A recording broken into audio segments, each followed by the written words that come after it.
All right, I'm ready. Good evening. I'm Dr. Emmett Brown. I'm standing on the parking lot at Twin Pines Mall. It's Saturday morning, October 26th, 1985, 1:18 a.m. And this is temporal experiment number 1. Come on, Einie. Hey, boy, get in there. That a boy. In you go. Get down. Get your seatbelt on. That's it. Whoa. Okay. Please note that Einstein's clock is in precise synchronization with my control watch. Got it? Right, check, Doc. Good. Have a good trip, Einstein. Watch your head.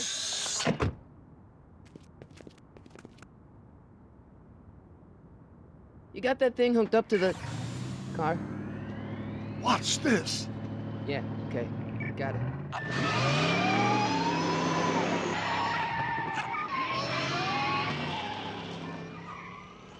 Not me. The car. The car.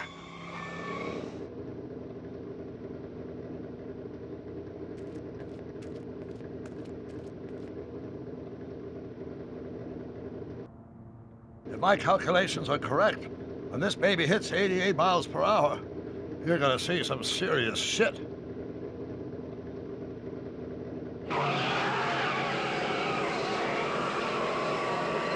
Watch this, watch this.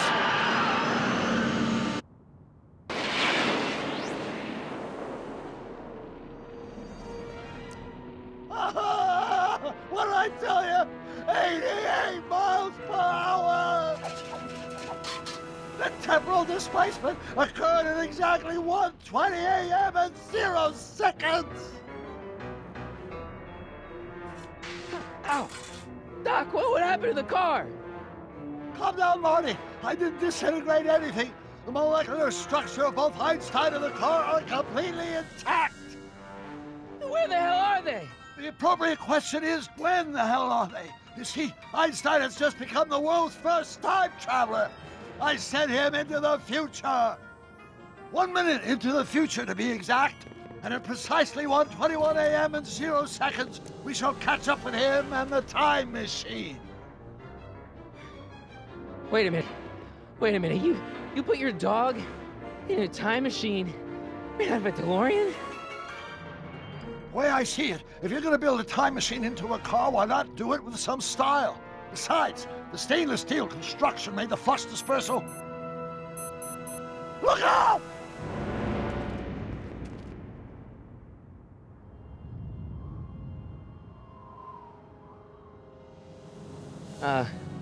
Doc?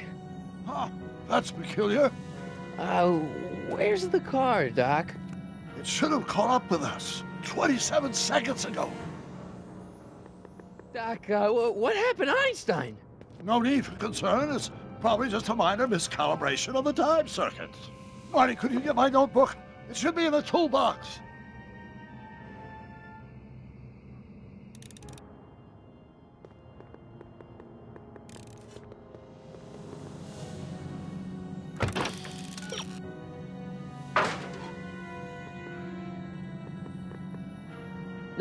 Notebook. Got it. Flux capacitor? That's it! What the heck's a flux capacitor? My latest invention. The thing that makes time travel possible. In this notebook, I've detailed the nearly 3 decades of scientific breakthroughs necessary to build a working time machine. If it ever fell into the wrong hands, the consequences could be catastrophic. Let's see. It's mass equals I times Z, and E equals the square root of Z times C squared. Doc, shouldn't we get out of here before the Libyans show up?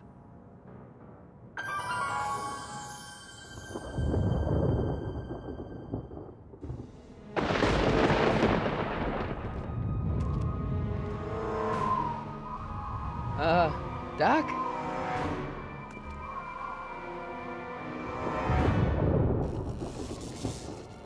Great Scott!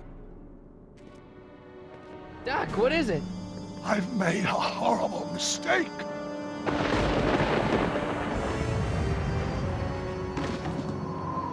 Doc! No! I'm sorry, Marty. Doc, come back! Doc!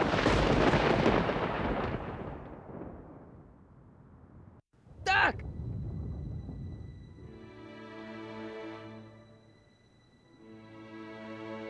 Marty? Is everything okay? Yeah, Mom, it was just a nightmare. I was in the past, and Doc was there.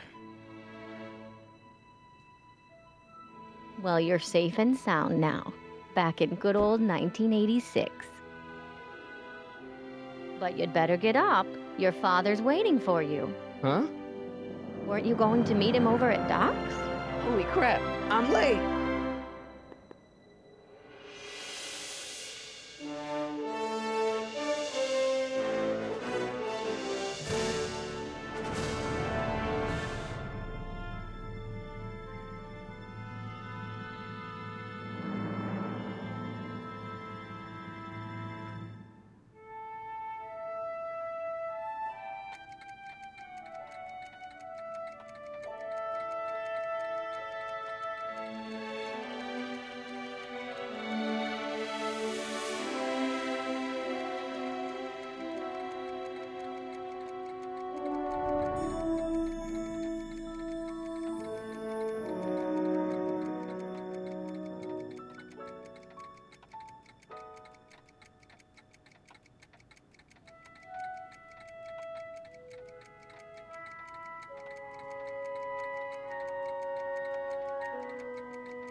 Dad, are we too late to stop the sale?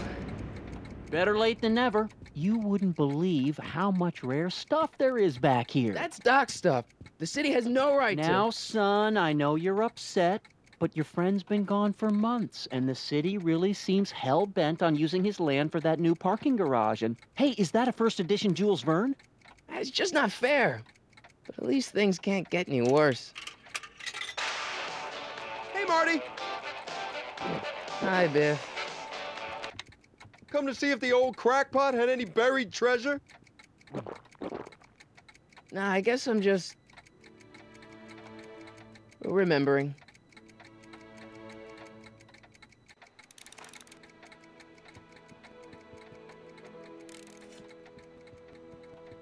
Hey, Dad. Who's running this sale anyway? Oh, that'd be me, son. You? Why?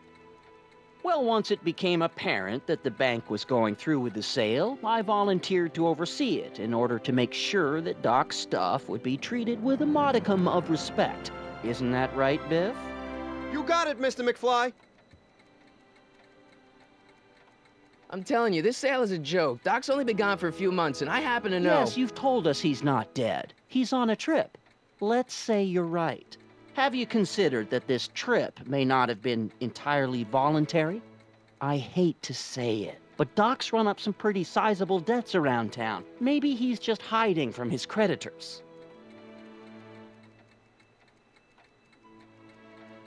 What's Biff doing here? He wasn't a friend of Doc's. It's a public sale, Marty. Everyone's allowed. Even Biff. You got Doc wrong. Sure, maybe he's not so good with money. That's just because his mind's always on bigger things. But he's still a straight-up guy. He'd never run away from his problems. Well, you know him better than I do, son. But the bank is within its rights to sell off his stuff. Maybe you should try to find some things to remember him by before Biff grabs them all. Do you think dreams can predict the future? Well, you know I don't go in for that mystical stuff, but I do think they can reflect how you're feeling about the future. What did you dream? Oh, just weird stuff about Doc. Well, that's understandable, don't you think? I guess, but I feel like it was telling me something. I'll keep looking around. Thanks, Dad. It took me forever to repair this thing after I blew it out last time, and now some jerk's gonna pick it up for pennies. Let's make some noise.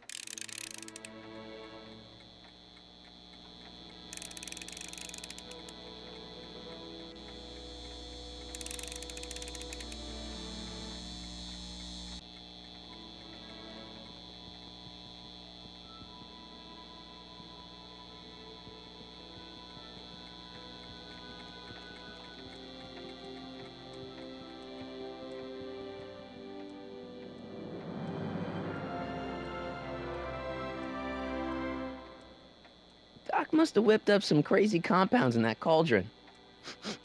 It smells like beef stew. Hey, let me try, Marty. Now, Biff, let Marty have his turn. You got it, Mr. McFly.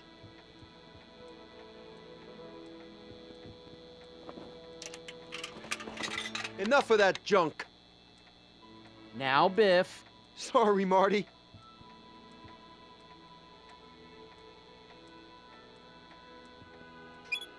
Hope that wasn't poison gas or anything.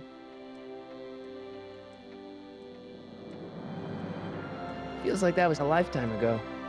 Actually, I guess it was.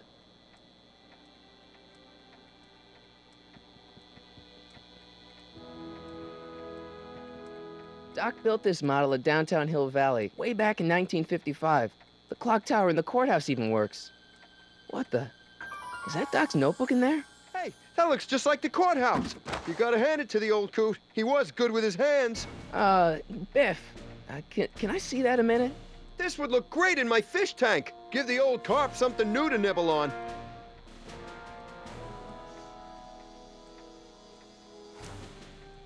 Can I see that model courthouse for just a second? I need to get something out of it. Like what? A not guilty verdict? That was a joke. Oh, ha. But really, can I? Nah, I think I'll hold on to it. Give it here, Biff. Well, well, look at what we have here. Looks like plans for something. What's a flux catheter? It's none of your business. Doc asked me to... Brown's worm food, kid. But this looks like it might be worth something. Ha!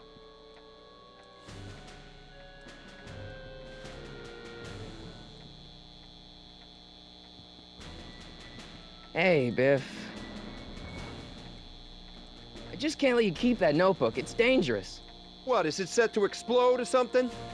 Well, in a way. I'll take my chances.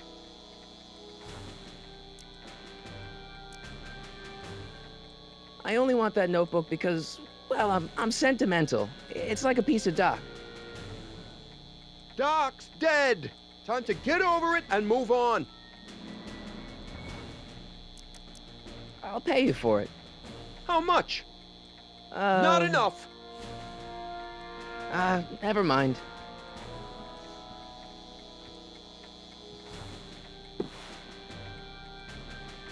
Looks like a hand crank lightning rod, or maybe a lightning-powered pencil sharpener.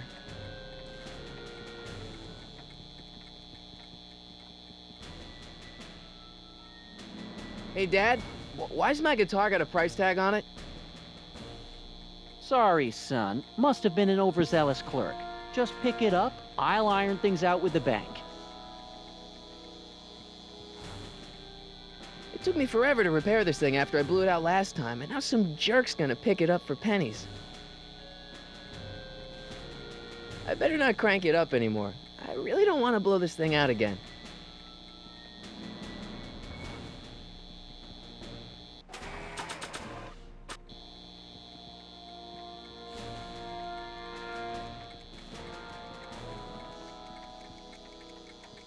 I miss Einstein.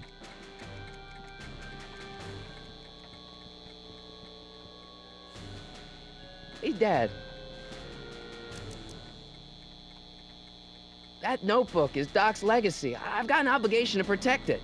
Now, hold on a minute. Didn't you just get done telling me Doc's still around? Off traveling somewhere? Yeah? Then how is it your obligation to protect his legacy? You can't have it both ways, Marty. If Doc's alive, he can protect his own legacy.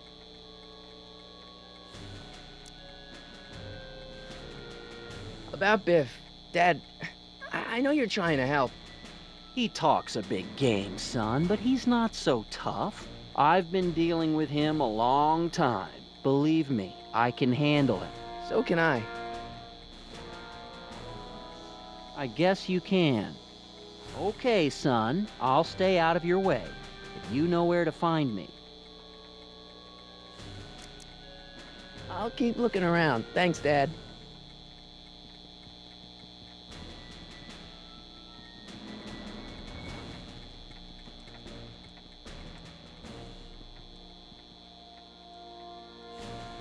Hey, Biff. Never mind.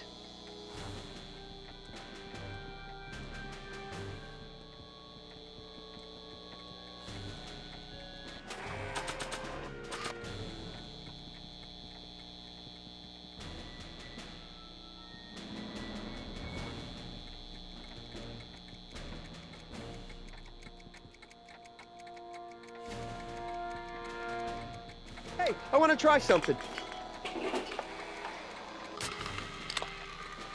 Huh.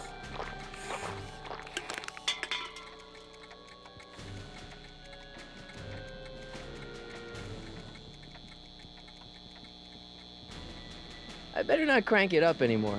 I really don't want to blow this thing out again.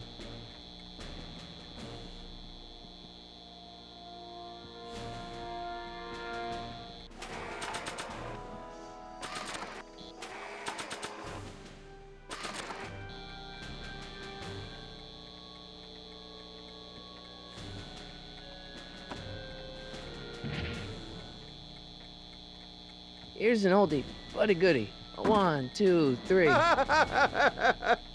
Hey, look, it's Chuck Butthead.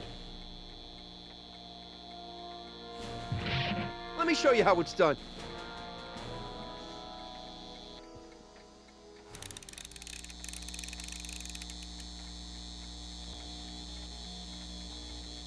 Now watch me blow the lid off this joint.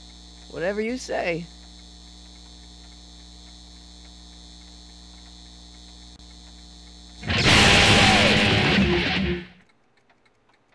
Rock on, Biff. Oh, shit.